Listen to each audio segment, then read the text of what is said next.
ছেলেরা প্রশ্ন করে, তোর কাছে তোর বউ বড় না আমি বড়? আছে না নাই? এটা একটা প্রশ্ন হইলো। তোর বউ বড় না আমি বড়? দুইজনেই বড়। এক ছেলে সুন্দর উত্তর দিছে, আমার কাছে ভালো লাগছে উত্তরটা শুনে। এক মা প্রশ্ন করছে, তোর এতদিন আমি লালন পালন করে বড় করলাম, জীবন যৌবন তোর জন্য শেষ করলাম, আজকে বউ পাইয়া বউ তোর আপন হয়ে গেল। এবার ছেলে উত্তর দিছে, মা, আমার মুখ থেকে মা ডাক শোনার জন্য তুমি কি কষ্টটাই না করছো জীবনে।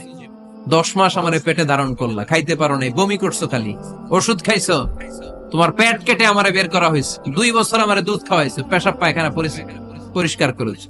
বয়স যখন 3-4 তখন তোমার আমি মা ডাকছি, এই মা ডাকটা শোনার জন্য তুমি এত কষ্ট করছো। আর আরেকবারের মাইয়া এই ঘরে আইসাই তোমার মা ডাকা শুরু করছে। যেই মেয়েটা তোমারে মা ডাকে সে আমার আপন হবে না কেন মা?